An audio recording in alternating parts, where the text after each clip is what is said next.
So here we are, we have the Gigabyte HD7950 graphics card. It's the Win463 edition, 3 gig, and I got this from overclockers.co.uk for £240 on sale for this week only, at time of the making of the video. So we'll just have a quick look on the side. There's 372 megabytes or 3 gig of GV-R5 memory, DirectX 11.1, PCI Express 3.0, but this will work perfectly fine in a PCI Express 2.0 slot. There'll be no real performance loss. This is a 384-bit graphics card and 28nm processor. It can support up to 4 monitors. And also on the front of the box it will say that it is Windows 8 ready. So what I'm guessing is, we'll probably have to check that out later, but it should support the UEFI BIOS for Windows 8's quick boot. So let's get into this box and let's see what's inside. So first off, you will get a quick start guide. It will tell you how to install a graphics card if you've never done that before. So nothing special right there. You get the driver CD, which also comes with a overclocking program from Gigabyte called OC Guru 2. But I always recommend you go straight to the manufacturer's website, such as Gigabyte or AMD, and download the latest drivers or versions of their utilities. For accessories, you get a 8-pin connector or Molex to 8-pin connector. You also get a Molex to 6-pin connector, a Crossfire bridge, and a DisplayPort to mini DisplayPort adapter. So let's take the card out. So on the side here you can see the actual PCI Express. Here we have the Crossfire connector there. On the input-output panel we have 2 mini display ports right there. We have the HDMI and the DVI. On this side we have a 6-pin and a 8-pin connector. And we can see the 3 fans right here. They are definitely beast. And because this is kind of a weighty card, what Gigabyte have done is they've actually put some reinforcements on the PCB so it doesn't easily warp while in the computer. This is a dual slot card. You can see it's pretty long. It measures at around 11.2 inches, so you have to make sure that your case supports it. I personally have a Cooler Master Elite 430 case, which I know full well supports cards of this length.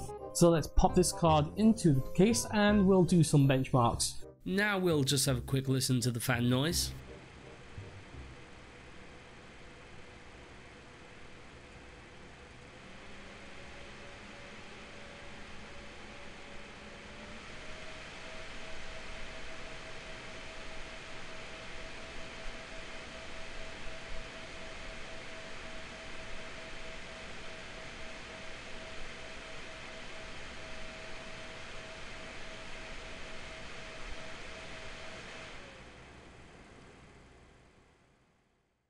So before we actually go into the benchmarks, I'm going to open up GPU-Z and talk about a little overclocking that I've done.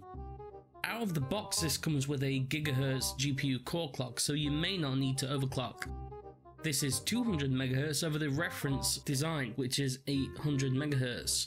So for overclocking, I managed to get a stable overclock of 1.1 GHz for the GPU clock and 1.3 GHz for the memory. As you can see, this graphics card supports OpenCL and Direct Compute 5.0. Now I've done some temperature recording, and this was done by using MSI Afterburner whilst playing a benchmark for BioShock Infinite. We can see at around the highest peak of 90% GPU usage, we also get the highest temperature of around 48 degrees Celsius. Now when I was using the Valley benchmark from Unigine, I think the maximum temperature then reached 51 degrees Celsius. Out of all of the benchmark tests, I've never seen it go above that, so it stays quite cool. One thing that I want to go over inside of the AMD Vision Engine Control Center, or Catalyst Control Center if you're just using an AMD graphics card, is the power control settings. This basically allows the graphics card to draw more power if needed, so you can keep it at 0% or you can have it as 20%. I tend to keep it at 20% so it can draw as much power as needed. As for the fan control, well, I don't use AMD's Catalyst Control Center, I use MSI Afterburner for the cooling. So now that's over and done with, we'll just get into the benchmarks.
My final thoughts?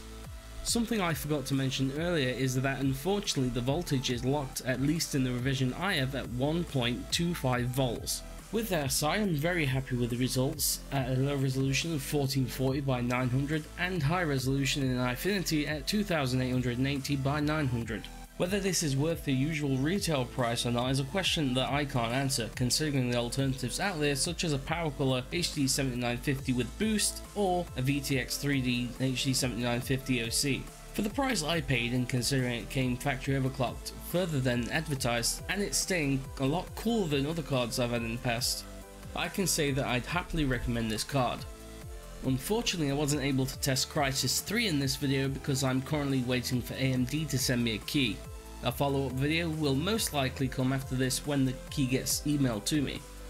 I hope you've enjoyed this video, I hope you found it useful. Until next time, thank you for watching, and goodbye.